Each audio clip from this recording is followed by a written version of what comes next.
Hey guys, welcome to Rebuild It. We've got a little bit different type of video for you guys this week. We are about 180 videos in thus far over the course of like 4.5 years. And 27 vehicles. Yeah, that's pretty crazy. Yep. And so we thought we'd do a list of our most memorable videos and vehicles of everything we've done thus far. And There's some things on our list that are not negotiable, like, example, the one we made the most money on or whatever.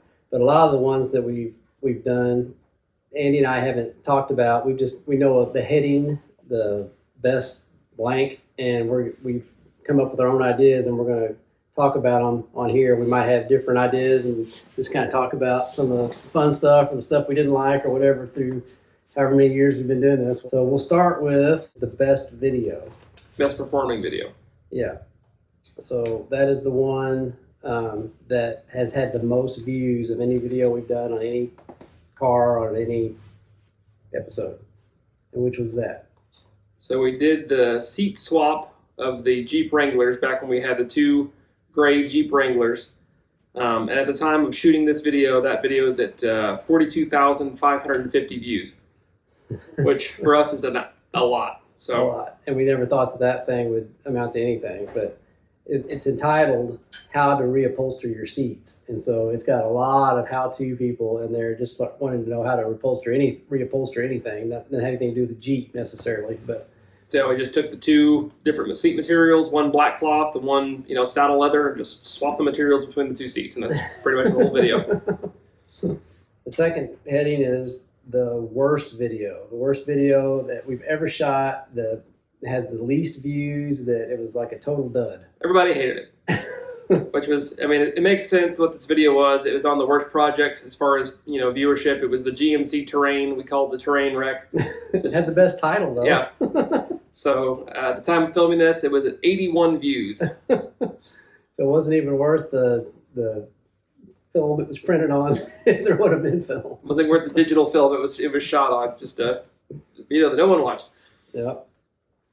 Okay, now the third one is People's Choice. Explain what that means. So what we did was we came up with a extremely technologically advanced car sorting and video sorting formula. Called the average. Yeah, the average.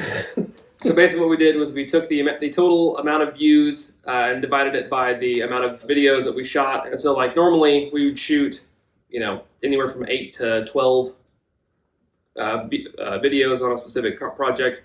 But the one that ended up winning was the Chrysler Crossfire. SRT6. Yeah. Paul's baby. He still got it. And so that only had 3 videos in that series, but they all performed extremely well. And the average view count for those videos was 5,266 views. And that was the only flood car we've ever done, too. Mm-hmm. So I don't know if it had to do with the flood car or the fact that it's a rare car. It's an SRT6. There's not many of those or what. But anyway, it did really well. Okay, the next one is the biggest miss on the channel. The one that we thought would really perform well and stunk. Yeah, which was the 1966 Mustang GT Fastback.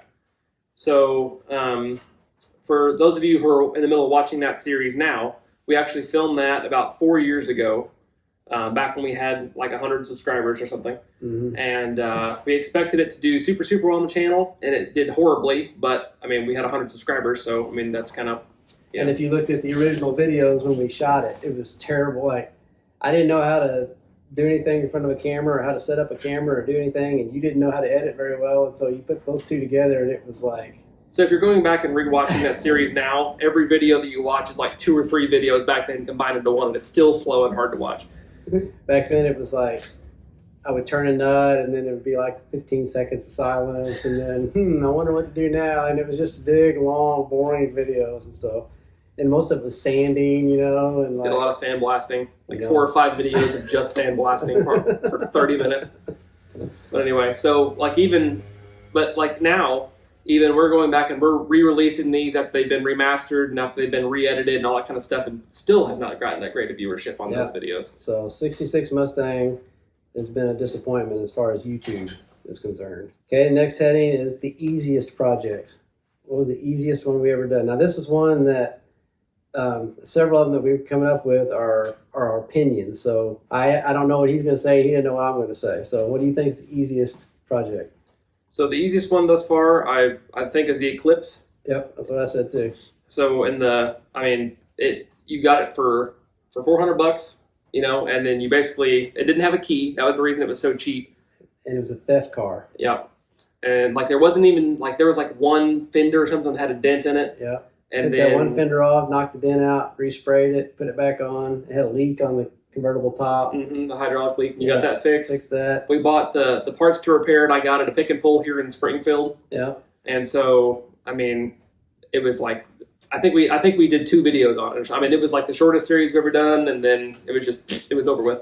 And when I sold it, it was so cheap that I had like 90. I listed it on Marketplace, and I had like 95 texts within like just an hour. Everybody wanted that thing. It was so cheap. I tried to tell him he listed it too cheap, but that was the easiest build. Yeah. The next one is the most difficult build we've ever done. Okay, you go first this time.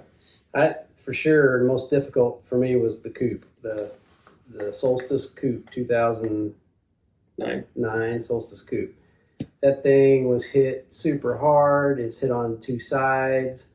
Parts availability for that specific model is just non-existent. It was, one of those where we had to buy the whole giant chunk of a car and take it all apart, and everything's glued on there, and trying to get everything squared. And it's also my most disappointing one. Once we got it all back together, I could never get that door to line up perfect. It was off just a little bit on the passenger side, and it was just a hard project, very difficult.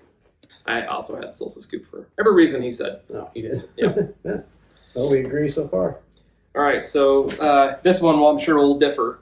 We have best driving experience, and then I put in parentheses, most fun to drive. So what did you have on that one? I had the ZR1.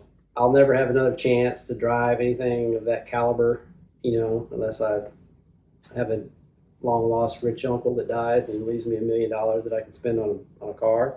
But, that was a $120,000 car when it was new. And at that point in time, it was, it beat everything, right? It was just, there was nothing. It was.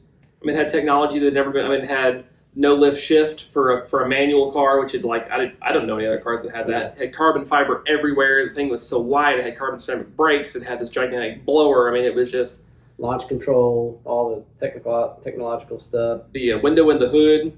Mm-hmm. Just tons of LS9. So had the dry sump system. Oh yeah, just tons of technology and stuff that was way ahead of its time. And so just being able to see what that felt like, was amazing experience, especially doing the launch control like we did out there at that abandoned gas station place, Hitting 70 mile an hour plus in first gear. First gear.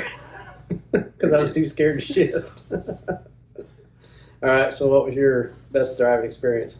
So I had ZR1, and then I ended up going back and changing it. What I put down for my best driving experience was the Can-Am, and I'll say why. Really? So for the ZR1, the entire time I was driving it, I was so terrified I was going to break something, I didn't enjoy driving it at all, because it was such an expensive car. I was the same way with that. That's why we talked about that on the Corvette, that we got now, the black C6. C6, just the 2005. I love driving that thing because I'm not worried about it. Go ahead. So for the Can-Am, that's the one vehicle that we've done aside from my Mustang that I've actually been able to drive for more than 5 minutes. And so we were ripping that thing up and down the gravel road. The craziest thing about that Can-Am was that it was a turbo side by side, and so whenever you punched it, the faster that you got going, the faster it would accelerate because the turbo. So it's not shifting or anything. You're just accelerating harder and harder and harder, and the front end would start to pick up, and so then you'd start fishtailing, and so it was just you're on the edge of death the entire time you're driving it. It's just amazing. It was scary fast. It was and that's when you said, okay, I wanted one of these, but I don't need one. Yeah, definitely don't need one anymore. All right, so the next one after best driving experience was most satisfying. You want to go first on that one? Yeah. All right, so I obviously put down ZR1. That one was, when we bought it, looked the worst. Whenever we went and picked it up, because the whole front of it was gone. It didn't have a hood, didn't have a bumper, it didn't have I think both fenders were even not even on the car, and so it was just the whole front half of the car was just missing. And so the like before and after of that one, which is what I would consider to be like the satisfying. You know, once you have this and then you can take it to this, was the ZR1 for me. Plus, if you had the carbon on the roof was all like scratched up, and you were able to clay bar that and make it look brand new again. Mm-hmm. And then Mike's paint match was perfect, even though like Yeah. he took all the the paint cards or whatever, and then just was like, nah, I'll eyeball it, and then paint it like perfectly. Amazing paint match. And the frame guy, he did a perfect job on that, on the frame, on an aluminum frame, which was very, very difficult. That was good. My most satisfying was right here, 2013 Mustang. And the reason is because what I get satisfaction out of doing these things is especially if I know the person that's getting them, getting the car, to see them enjoy it and not have problems with it is the most satisfying thing for me. So I'll never forget your face. Starting up for some. Starting No, it it's for- on. Yeah, it's on Oh, is video. it? Yeah, I'll drop it in. Bruh. Oh my word!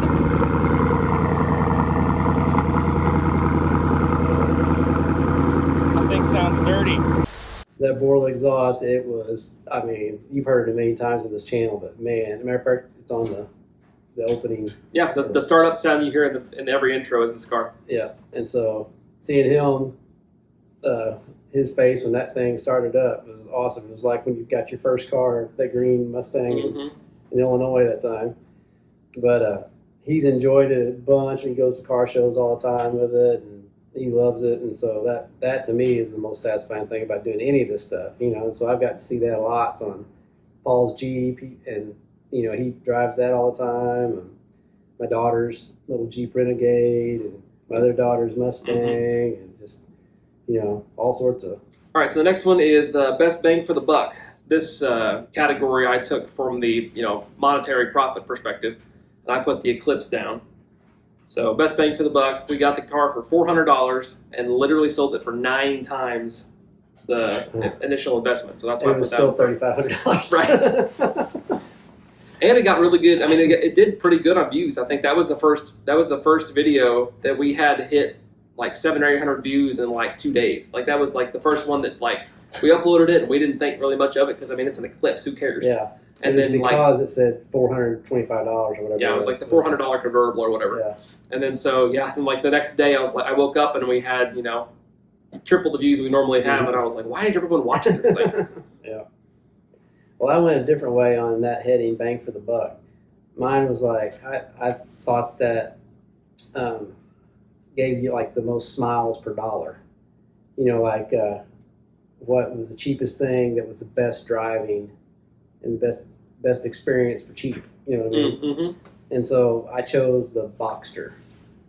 So that we ended up with when it was all finished, $7,056 is what we said on the final cost. It almost tied for me the driving experience of the ZR1. I mean, that thing handles so good, and they're awesome cars, man. They other than having the issues with the IMS bearings and some of the Porsche stuff, the driving experience is great on those things. I just loved it. So the Boxster was the only car I didn't get to drive. Yeah, you weren't here or there or something where it was in time. It got sold real quick. Like you listed it and it got sold like way faster than most of our cars do. Yeah, I don't know, but I love that little Boxster so much that I'm in the market for another Porsche now. So we'll see if I can get one found. Yeah, remember that time we said he's going to keep the Corvette for a while? I still got it. We'll have it till the Porsche's done. Okay, next one is most interesting build. To me, the most interesting was the T2 because the actual process of fixing it was, I mean, there was nothing damaged. It was all dirty, but it was all brain work. You had to figure out. Remember the BCM thing? Everything depended on trying to get the mileage and everything off that old BCM, and I had to do a bunch of soldering and buying different plugs and stuff like that to get the stuff to work to where I could actually see what the real mileage was. Well, it was basically a burn car and a flood car because it had all the stuff falling down from that storage building and then like kind of catch stuff on fire, but also not really. And then all the water from the Yeah. you can put the fire out. And then it was very rare Mm-hmm. You know, so I don't know if it's the rarest car we've done. One of 88 is what that one was. It was that, and then that added on to the type of repair that it needed. To me, was totally different than anything else I'd ever done, and it was able to work. Mm-hmm. You know, and got fixed, and then finding out the backstory, and then being able to shoot that video with the guys the original owner and the guy that bought it for me. Mm-hmm. You know, that was all super. That was a very interesting build to me. My answer for that one was my Mustang here. Most interesting for me, obviously, because it was my car. But getting to, you know, because he does the majority of the work and like the finding parts and stuff on most of these projects. I mean, I'll swing by and help, of course, when I can because I'm, you know, so far away. But for this one, I mean, I got to look at exactly everything needed to be fixed.